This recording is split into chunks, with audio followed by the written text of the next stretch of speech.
ngusabira kuko wewe reka ndangize reka ndangize pasiteri reka ngusabe ikintu kimwe witwa pasiteri umunsi wa mbere mvugana nawe kuri telefone nakubwiye ngo yewe ntatera bwo nshaka muhana ahubwo mugutunge kamera nawe yego twagiye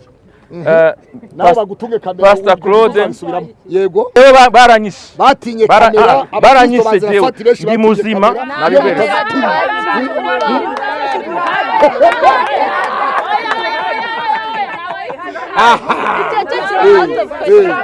ndamwubaha ko yitwa pasiteri jewe titre umuntu yahuriye n'Imana simpazi igihe bamuse pasiteri simbizi mubahira kuba pasiteri ndamuhamagara nigute mu nyandika mu bintu byanyu ngo napfuye nagize nikiyoka uvuga ngo yamuhaye amafaranga ntiyahaye Robert yamuhaye uriye ariko nawe uremeza ko yasabaga amafaranga mu biciro umubyeyi wari we wese rindira gato ndangize bivugwa yuko yari afite ba broker bamubwira amazina y'abantu kugira ngo abahanure okay byaba ari ukuri oya nimureke tubibaze reka tubibaze oya ndabona Claude ibyo nibyo abantu baje bavuga turagira ngo mu binyomoze mwebwe Claude agiye pembeni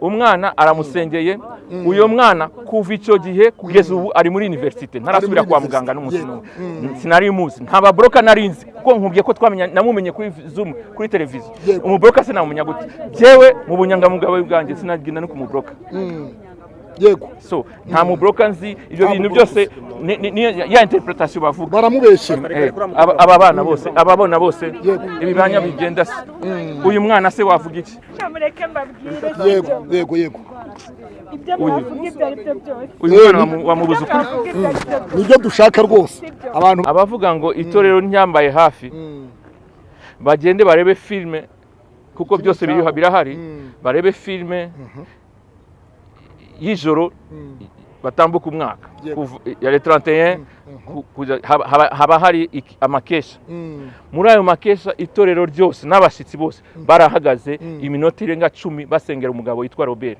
uyo Robert ni jewe rero Robert ni wowe niba uvuga ngo ntibambaye hafi ni gute itorero rirenze abantu 1000 kandi umunsi wa bonane bari benshi n'abashitsi bafashe iminota irenze 10 barahagarara bavuga ngo dusengere mwene data Robert ameze nabi ararwaye so itorero ryarabimenye rimba hafi abavuga ibyo bavuga harabavuga yuko so nyuma yaho nararwaye njya mu Buhindi itorero ryambaye hafi ndetse n'umushumba amba hafi kurusha n'abandi umushumba yakubaye hafi cyane mu bifatika mu masengesho mvayo ngerino mu kwezi kwa 7 ndakira mvayo ngenda neza ngeze no mu kwezi kwa 8 nsubira kurwara kandi nabi kugeza aho n'abaganga basanga ibintu byose byashize yabaye amazi ntashobora kwaga ariko ku buntu bw'Imana ndahagaze naho bishop yarahari ntiharengaga iminsi 2 ataje kundeba swati mu bitaro swati mu rugo buri munsi yabaga hari atari kuvuga ngo n'umushumba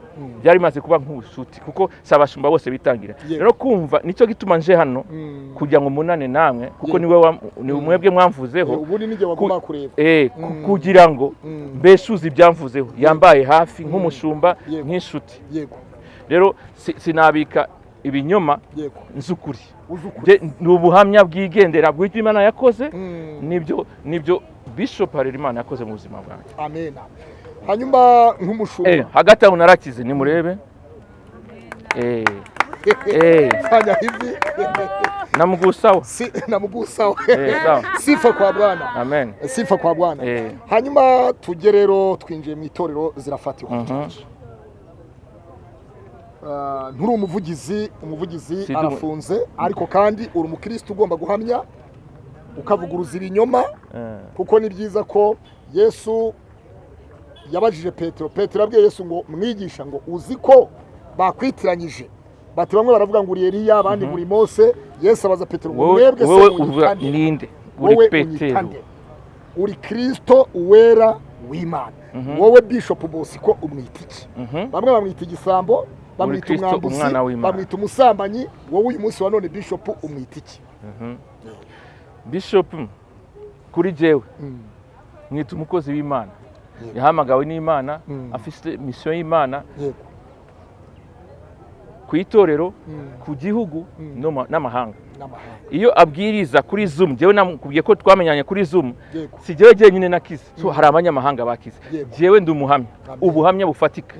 Jewe jenyine najyanye nawe muri Chad, mu gihugu cy'Abisilamu, aho atazi n'umuntu mu Rwanda ushobora kuvuga ngo azuyu n'uyu hariya twarajyanye. Nitujya kuri Chad hari ibyo ndi bukwibutse muri Chad. Jewe narajyanye nawe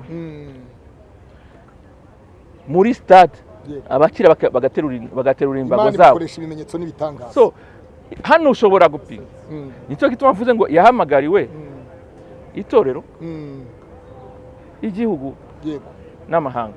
Ibyo ni Imana yamusize, si je namusize, ni Imana yamusize. Aho yahuriye n'Imana ye simpazi, ariko ibyo Imana aho bahuriye, ibyo yamukoresheje mbifitemo intérêt nanjye. Yego, ubifitemo na intérêt. Yego. Inshuti bakunzi rero mudukurikiranye, ndagira ngo uyu ni Robert arazwi cyane mu itorero Zirafati Holy Church, umwe mu bakoraga coordination y'ibiterane bya Bishop Arimana Bosco. Ari waravuga ati mu by'ukuri abantu bagira amatiku, bagira yabo, barenga yabo bakicarira y'abandi, niko umunyarwanda yavuze cyangwa oya baranyisheje ubu narapfuye, ariko ubu ndi muzima mu matiku narapfuye. Theo yaririmbye bivuga ngo oya sinapfuye ndacyariho. Basta mbere ko soza reka twakire nabo hanyuma nabo batubwire, kubera yuko tumenyereye kwakira abaza batanga ibinyoma, turagira ngo uyu nawe atubwire. Mama mapasa reka tumwegereze nawe mu kiswa haujamaliza kwa sababu wewe unajua kwamba wewe ndiye tunauliza kanisa sasa hivi. Niwe tubazi itorero ishengero, niwe mugabo wasigaye wo guhamya ibya Bishop. Hanyuma turi kumwe n'umumama, turi kumwe n'umumama nawe n'umukristo w'itorero Zirafati Holy Church. Mu by'ukuri mwagiye mubona abantu banyura muri social media bavuga yuko Bishop Bosco aji kuzimu, atwara abantu kuzimu, asaba abantu ibiciro by'amafaranga. Bimwe muri ibyo ngibyo bikaba ari byo bimushyize mu nzu y'imbohe, ariko kubw'ubasha bw'Imana hamwe n'amasengesho. Bibiliya avuga ngo Petero ashyirwa mu nzu y'imbohe, ngo ariko abitorero bakomeza kumusengera. Nyuma y'amasengesho y'abitorero Imana yohereza abamarayika bamukura mu nzu y'imbohe. Madamu, wowe nk'umukristo w'itorero Zirafati Holy Church, iyo urebye umushumba wanyu, Bishop wanyu na mama pasteur, mama Bishop, uburyo bari hano, kandi umuvugizi wa RIB Dr. Munangira Bitseri yatangarije igihe, ndetse n'umurongo wa YouTube channel witwa Primo Media TV, ko umwe mu bakristo b'Itorero Zirafati Holy Church yatanze ikirego cyuko yakorewe ubwambuzi bushukana bwa miliyoni 10. Hanyuma mama pasteur nawe akabafungiwe itaye ifoto y'urukozasoni. Urukozasoni ngo nuko umuntu yambaye ubusa, hanyuma ifoto umuntu akayirasa akayijugunya hanze, abantu bakayibona, ibimenyetso bikavuga bati wayihawe nani, nayihawe nakana. Wowe ibyiyo foto ubundi waba warabyumvise? Tubariho duhera. Murakoze. Reka ntangire mbibwira. Yego. Nitwa Clarisse mu Birigi, ndi umukristo muri Zirafati kuva mu 2019. Yego. Ndi umukozi w'Imana muri Zirafati, kandi ngendanye urugendo rurerure n'umushumba wacu. Yego. Iby'ifoto uri kumbwira ntabwo mbizi, cyakora narabyumvise mu binyamakuru. So nta makuru mbifiteho ibyo ngibyo. Amakuru bifitiye. Yego. Biravugwa ngo umwe mu bakristo muri Zirafati Holy Church, ntabwo turinjira ngo twumve umushinjacyaha, umushinjacyaha niwe ugomba kubagaragaza mu kirego umushinjacyaha yaregeye urukiko. Byanga bikunze umushinjacyaha uri butubwire Bosco n'umudamu we bararegwa iki? Bishop. Bishop pastor yaba wowe cyangwa nanjye di pastor. Bishop ni umuntu ukuriye abandi bashumba. Uyu munsi wa none tugiye kumenya, Imana idufashe ntibadushyire mu muhezo, urubanza ntihube mu muhezo. Imana idufashe ntibashyireho kode y'uwareze, kubera yuko bibaye byiza ubushinjacyaha n'urukiko batwemereye hahire rimwe. Hahire rimwe kugira ngo ibintu byose tubimenye, ukuri kujya hagaragara, kubera yuko ni byiza ko umuntu bamushyiraho icyeyi, Imana yamukuraho icyeyi uyu munsi, cyangwa n'isomwa ry'urubanza bikavaho. Mada, ko bivugwa ko ari umukristo, uyu muntu wareze mama pasteur ku ifoto y'urukoza, ubu si inshuti yawe? Igitangaje ntago muzi, wasanga wenda ari inshuti yanjye ariko simuzi. hanyuma mbere y'uko ukomeza nifuzaga ko tudatakaza umwanya tujya muri gahunda z'urukiko n'ibirego kubera ko twese turi hano kugira ngo tubyumve kandi ntituzurega kugeza ubu simuzi uramutubwira numara kumenya nimumenya bitewe wenda nuko bamudekirivye nkumva ndamuzi ubwo buri wese araba yamumenye niba ari umukristo wacu koko hanyuma ikindi ibijyanye n'ibirego n'ibiki nta makuru mbitangaho kuko ntabwo ndi muri dosiye ntabwo nzi ibyarezwe nuko baburanisha ariko unyemereye nibazaga ko wari wampamagaye kugira ngo mbabwire ku buhamya gato bw'ukuntu nzi umushumba wacu na madamu we nk'uko nabibabwiye na joyininze itorero zirafati muri 2019 mbivuzeho gato nari joyininze mpawe ubuhamya na mukuru wanjye ari hano wenda araza nawe kubaganiriza mpawe ubuhamya na mukuru wanjye bw'uko yari yaramusengeye akira umugongo wari umaze kugera ahantu kure cyane bamubwira ko bagomba kumubaga ari umumama atakibasha kugira ikintu na kimwe yicaye nta kintu akora amaye ubwo buhamya ndavuga reka nanjye nzajyayo kureba by the way nagiye nanjye ndi nk'abandi nshaka kureba ese koko nibyo ariko maze kugerayo nabonye ibidasanzwe bimfata igihe no kubyiga nkabisobanukirwa koko kugera uyu munsi rero nahamya imana ya bishopu nahamya imana y'umushumba wacu kubera ko nahageze ndi umukobwa 2019 mu 2020 nza kugira amahirwe nkora ubukwe nyuma yaho wahageze uri umukobwa nyuma yaho ntinda gusama reka mbivuge ntinda gusama amiriza Yesu uri muri bishop hari imana rero iri muri bishop nta yindi mana nigeze nizera muri icyo gihe cyose abaganga bambwiraga ko nta kibazo mfite ariko nkatinda gusama imana ya bishop hari ubuhanuzi ku ma YouTube hari ibintu byinshi bitandukanye yagiye ampanurira ambwira ko igihe cyanjye kigiye kuza kandi koko igihe cyarageze ndasama ndabyara neza mbyara abana b'impanga uyu munsi wa none ni bazima nta wundi muntu wigeze ubasengera muri icyo gihe igihe cyose nawe naragize ikibazo abaganga bavuga ati hari ibi n'ibi biteye ubwoba niwe muntu wenyine nahamagaraga akansengera cyangwa se nkahamagara na mama bishop uyu munsi wa none rero nta muntu nakwemerera ko asebya imana ye kuko twarayibonye kandi turi ubuhamya bugenda ukiri aho ngaho harya witwa Clarisse ukiri aho Clarisse mu biki ukiri aho ngaho tugana ku musozo oya buretse gato hari ibinyamakuru bimaze iminsi bitangaza ko hari umudamu umwe mu itorero zirafati Holy Church yaba yaroherereje ifoto bishop yambaye ubusa cyangwa se video yambaye ubusa ari muri Senegal ariho ngarutse kuri muri cya gihugu wavuze Chad ko hari umudamu wo mu itorero zirafati Holy Church yaba yarifashe selfie cyangwa yarifashe video yambaye ubusa akabwira bishop ngo I love you my dad my chérie ngo ndagukunda cyane hanyuma ya video ngayimwoherereje ngo aravuga ngo mu izina rya Yesu bishop ifoto ngahita yohereza mama bishop kubera ifuhe ry'abadamu ya foto ngayoherereza wa mugore woherereje ifoto umugabo we ayo makuru Clarisse mu biriki ntayo wumvise narayumvise cyane kuko kuri YouTube twese turebaho narayumvise ku muhanda abantu baba badufodinga ama link bazi ko ariho dusengera so ayo makuru kuri YouTube cyangwa kuri social media narayumvise warayumvise twatangiye kubona akavidewo gacicikana ko umuntu umwe ngo washimaga mu rusengero bivuga ko ari we waba warasabye ngo waratanze miliyoni 10 bishop uwo muntu waba umuzi Unfortunately iyo video ntayo ndabona wayinyereka oya nubwo ndaza kuyikwereka igihe nikigera ikindi mama bishop twaramubonye no mumama kuri 24 icyumweru gishize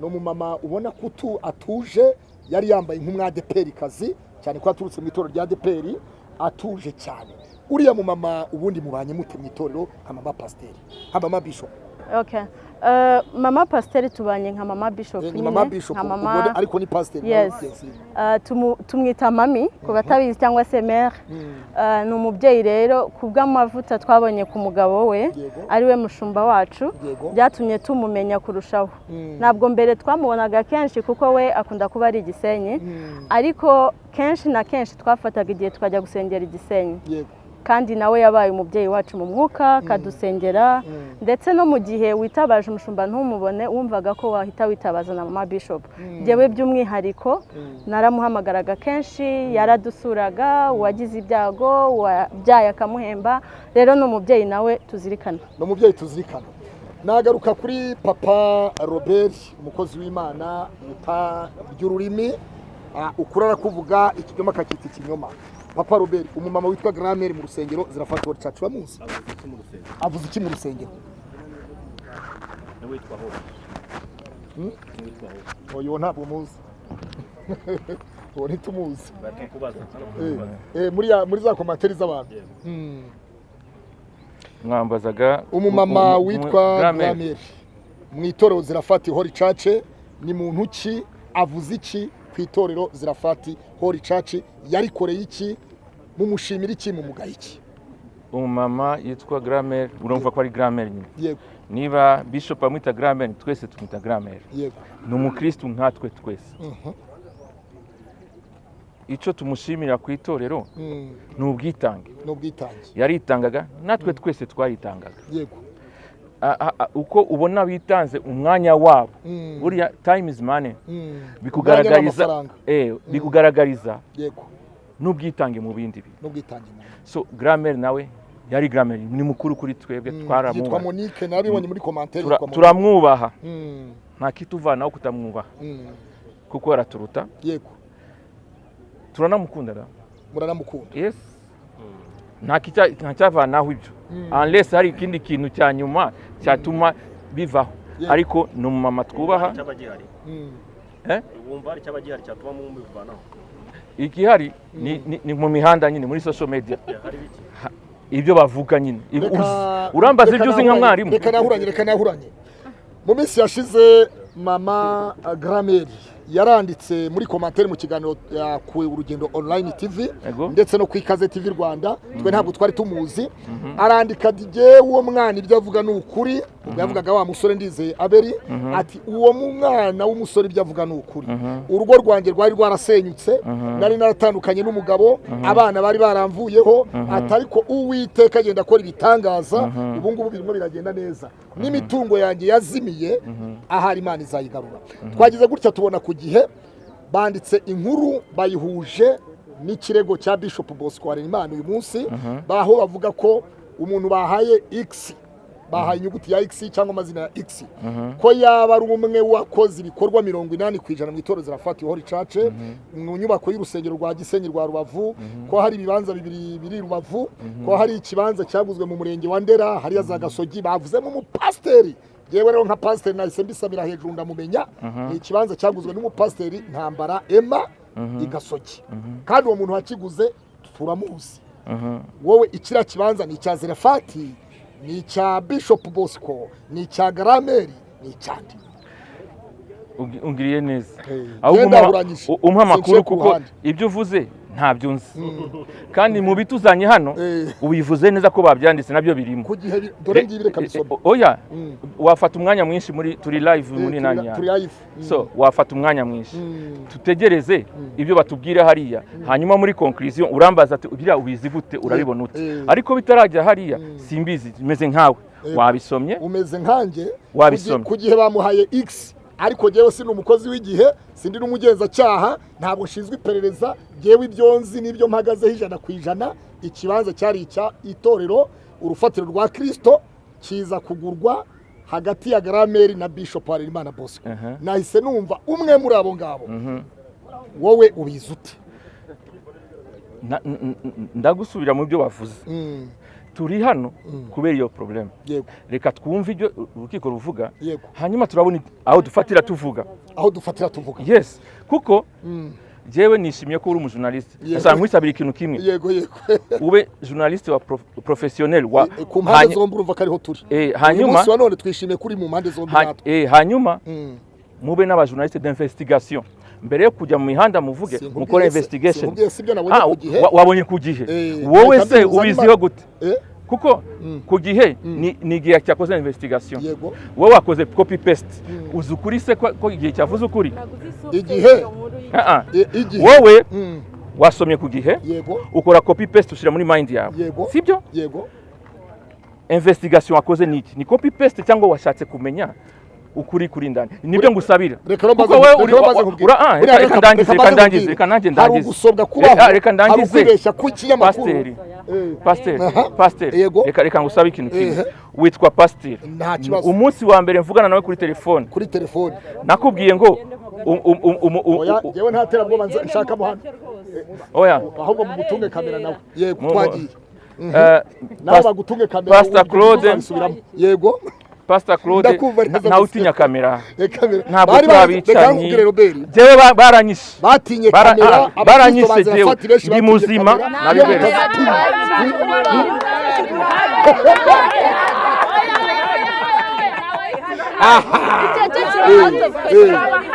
aho niho sore oya mwese mwemere kugira Claude rero umva Pastor Claude yego yanyanditseho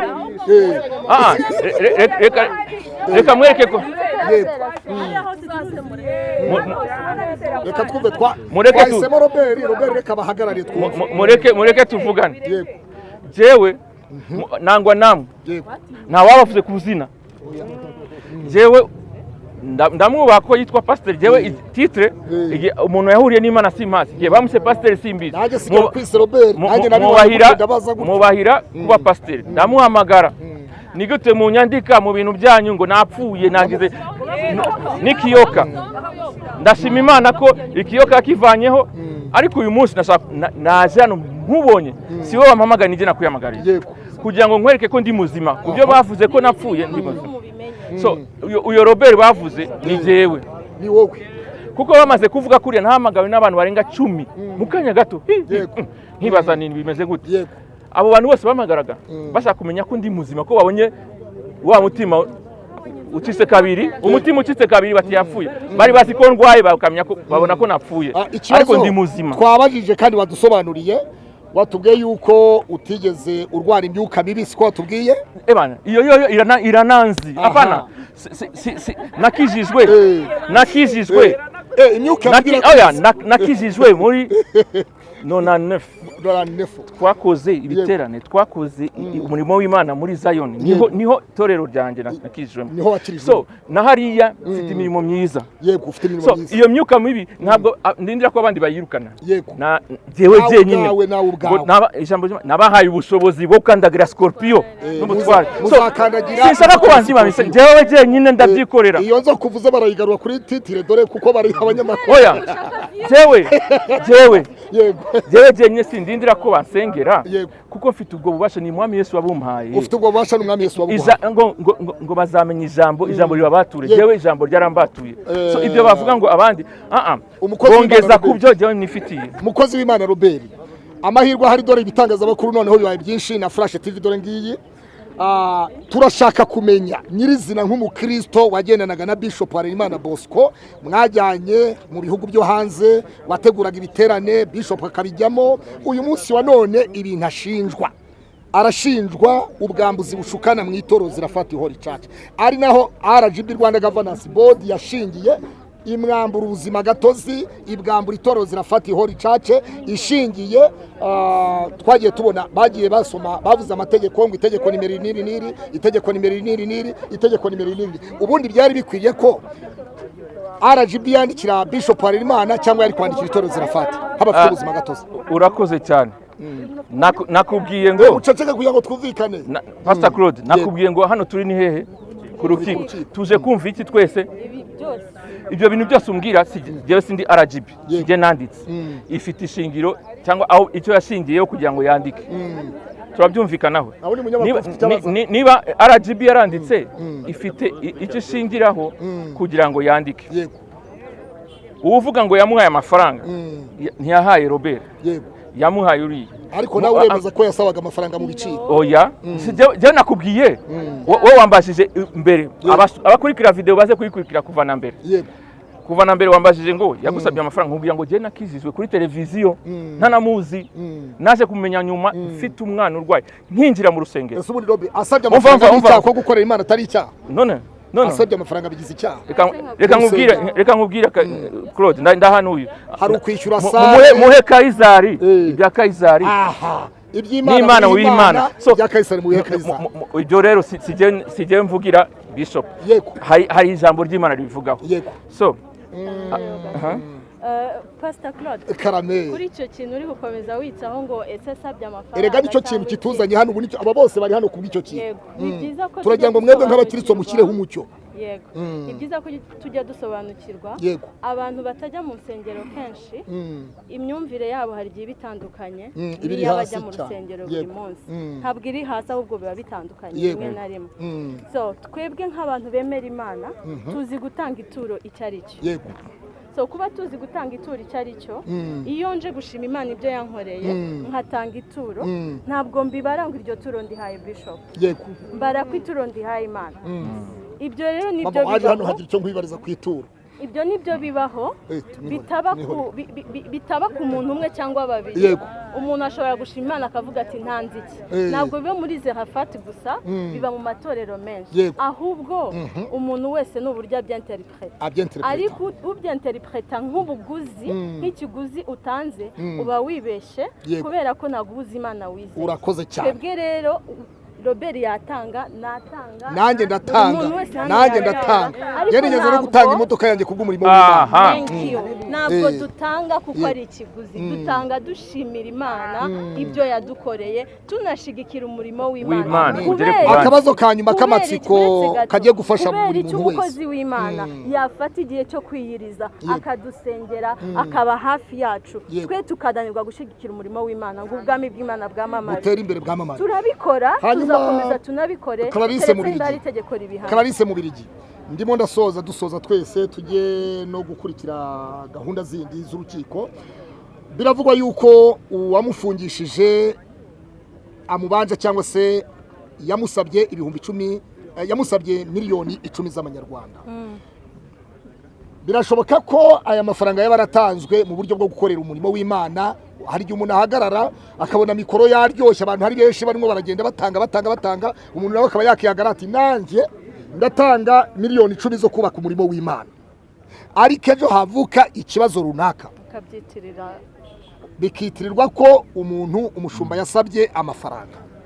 Uyu munsi wa none mu gihe mu byo turi buze kumva mu rukiko, nibigaragara ko amafaranga yasabiwe mu rusengero cyangwa umuntu yaratanze ku bushake bwe, cyangwa se yasabwe atabikuye ku mutima, cyangwa yasabwe ku ruhande, nidusanga yarasabye ku ruhande, bishop icyo gihe muramwita iki nk'umushumba wanyu? Urakoze kumbaza icyo kibazo. Twese hano turemeranya ko Imana yaduhisha ibanga, umutima w'umuntu ntabwo turebamo. Icyo tuzi nuko nkuko nabigusobanuriye, imyumvire y'abantu bitandukanye. Niwumva umwuka wera kubwirije gutanga ikintu muri eglise ukagitanga, nyuma y'igihe runaka situation runaka yakugeraho ukumva ukwiye kubyita yandi mazina, that's you. Uwo ni wowe, niyo myumvire ufite muri ako kanya. Ariko nta gihamya cy'uko ubushize babivuga hari umuntu wakurebye urujisho rubi ngo genda utange. Rero interpretation z'umuntu cyangwa se uburyo umuntu yahinduye isura y'ibintu ntago bishobora guhindura kwizera kwacu, nta nubwo bishobora guhindura ubuhamya dufite kuri bishop, kuko nabibabwiye gutinda kubyara se si ikibazo. Cyane si ikibazo, ntihangayikishije. Hari n'igitutsi kivuga Abanyarwanda, abantu bamwe batuka banigura agapfuta byaye. Cyo ni igitutsi kibi cyane. Ubu nanjye nicare mvuge abantu barakabyara bagahora babyara, nicare mvuge ngo bansabye ikiguzi se, aba bantu bose barabizi. Ituro ry'ishimwe riremewe, yasengeye abantu benshi batandukanye. Nujya mu buhamya uzasanga narashimye Imana. Ese iryo turo naba naratanze ndiho nshima Imana bizitwa ko ari ikiguzi nishyuye? Ntabwo ari ikiguzi wishyuye. Akiri kuri ibyo, yewe mvuze ko umunsi wa mbere ninjira mu itorero ntiyaranze, nzanye n'umuhungu wanjye. Ikibazo ni jye ngifite jyenyine. Umwana amaze imyaka 4-5.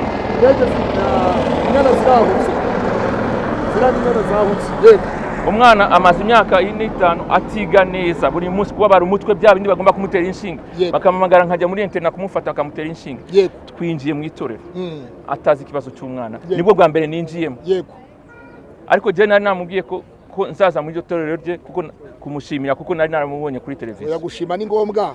Ibirivuga ababembe 10 bagiye kureba Yesu, bamugezeho barakira, bagati mugende mu kirere. Umwe wenyine wagarutse gushima ni byiza. Umwanya uragiye, ninjiye mu itorero, ahita abona umwana ati uyu mwana ikibazo cy'umutwe kiri he nari mfite abana bahungu banjye babiri bakuru ndakubwiye ko ako kanya nanjye kunsuhuza yavuze Robert yene yampagurukana n'abana banjye ngeze hariya amenyesha ikibazo cy'umwana nicyo cyandizaga umubyeyi wari we wese rindira gato ndangize bivugwa yuko yari afite ba broka bamubwira amazina y'abantu kugira ngo abahanure. Okay, byaba ari ukuri? Oya reka tubibaze oya ndabona Claude ibyo nibyo abantu baje bavuga turagira ngo mu binyomoze mwebwe. Claude agiye pembeni. Claude agiye pembeni. Pastor Claude agiye pembeni. Genda vuze ibyanjye. Baza wumve. Impamvu turimo turabaza iby'abantu bagiye bamamaza. Ariko se ko wambashije ntararangiza ikibazo wambashije. Aho ndagira ngo icyo cyumve nacyo gisubize. Cyane. Jewe nazanye jewe n'umwana nta numwe wari uzi ko nzana n'umwana ku buryo nabashije niba twari muri covid bagitangira gusa nabaza niba bari bunyemerere ko umwana atarabwira indangamuntu. Yego tugezeyo umwana aramusengeye uyo mwana kuva icyo gihe kugeza ubu ari muri university ntarasubira kwa muganga n'umusino sinari muzi ntaba broka narinzi kuko nkubwiye ko twamenya namumenye kuri Zoom kuri televiziyo umubroka sinamumenya gute jewe mu bunyangamugabe bwanjye sinagenda no kumubroka. Yego so nta mubroka nzi ibyo bintu byose ya interpretation bavuga baramubeshye aba bana bose ababona bose ibi banya bigenda se uyu mwana se wavuga iki? Mureke mbabwire. Yego ibyo mwavuga ibyo ari byo byose uyu mwana wamubuza ukuri nibyo dushaka rwose abantu turagira ngo abantu bamenye ukuri nyako kwa muganga Faisal. Yego babwiye mama ngo ningende nta kintu babona nta n'ikintu bazigera babona ariko ngeze muri Zarafati ndakira ndi muzima simperuka kunywa ibinini nta n'ikintu nimeruka kunywa. Amen. Icyo gihe wari urwaye ute? Nagiraga umuriro mwinshi gusa nta kindi kintu. Yego uwo muriro nawivuje guhera muri 4e primaire nakize ejo bundi. Imiti nanyoye ukuntu ingana ni myinshi pe. Rero mana ndubuhamya bugenda kwiga byari byaranze. Yego kwiga byarananiye rero njyewe kuri njyewe yansengeye atanze ntacyo kimwe arazi kuri njye. Gira ababroka gira abantu bamuhereza amazina y'abantu nuko umubeshye. Nkanjye kuri njyewe Yego yansengeye nta n'izina ryanjye azi. Nta n'izina ryawe yamenye nyuma pe. Simamya yuko n'amazina yanjye njyewe ashobora kuba anayibuka biragoye pe ariko ngenda bizi neza yaransengeye ari amazi nabonye abantu barimo barasebye. Reka mbabwire ari amazi mwayemera mutayemera ari amazi arakora pe. Rero ibyo mwavuga byose ibyo mwakora ibyo ari byo byose ndahamya neza yuko akorera Imana yo mu ijuru. Ibyo byo ndabihamya 100%. Murakoze. Uyu munsi nanone njyewe mvuze uyu munsi mvuze wenda wavuga uti buriya wasanga hari ukundi. Oya ntako aba n'abana ni ibihamya bigenda tuzi neza wa mwana uza byaranze ubibona umubyeyi arira. Aba n'abana bafite ubuhamya. Aka ni akantu ni nk'agatonyanga mu nyanja k'imirimo Imana yawe namuyashaka n'ukuri twayabereye ngenda yafite.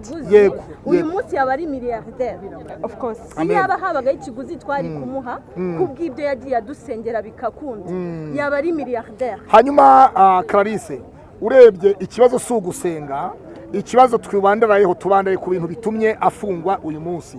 Ikintu cyitwa miliyoni 10 ngo yasabye umuntu kwesha ikintu cyundi yakoreshejwe uburiganya n'ifoto y'urukozasoni kuri mama Bishop. Nicyo kintu gishingiweho aha tukibaza ese Bishop yasabaga amafaranga yatangaga igiciro mu rusengero kugira ngo mutange igiciro cy'amafaranga. Niyo mpamvu twabasabye ngo mukanya mu rukiko natwe twese dufite amatsiko. Dufite amatsiko yo kumva ukuntu umuntu ashobora kwitya ibintu ayandi mazina. Niyo mpamvu dushaka kumva koko ese ibyo bintu byagenze gute. Sibyo twabasabye na Robert turavuga ngo izindi comment zose twazitanga nyuma yo kumva ibirego tukavuga tuti maybe no kubera impamvu uyu muntu yabyumvise. Yego ariko uyu munsi wa none Claude dutangira iki kiganiro twasabaga ko nibura inkuru zimaze iminsi ku mihanda dusa n'abazivuguruza gato oya nibyo kuko nta mwanya twagize oya uko niko kuri kandi mwiza twababonye uyu munsi rero nababwiye ngo aka ni agatonyanga mu nyanja umuntu wese uri hano n'abatabashije kuza n'abari mu mahanga bagize icyo bavuga views zanyu cyangwa mikoro zanyu zaruha nta kintu na kimwe turi bukatinga ibyo bavuze rero hanyuma ariko ntaho bihuriye dusoza Clarisse mu Birigi dusoza mu gihe byagaragara ko Bishop yasabye uyu muntu amafaranga miliyoni 10 ku ruhande atayamusabe mu rusengero atari amafaranga yo gukora umurimo w'Imana ari amafaranga yamusabye ku ruhande ngamusengere abakristo bitoro zirafatiye church mwiteguye guteranya amafaranga miliyoni 10 ukayasubiza ayo gusa oya reka mbabwizukuri aho kugira ngo icyasha kijye ku mutumba wacu ubutabera twese turabizi ni ubutabera nyine hari igihe bitewe n'ibimenyetso cyangwa impamvu runaka ibintu bishobora kuguha ariko ibyo ngibyo nimba bibaho ko twayateranya nta n'isegonda byadufasha murabana muyatanze kuko tuzi agaciro k'umushumba wacu kumubura icyumweru kimwe ibyo rata ikibazo ni miliyoni 10 oya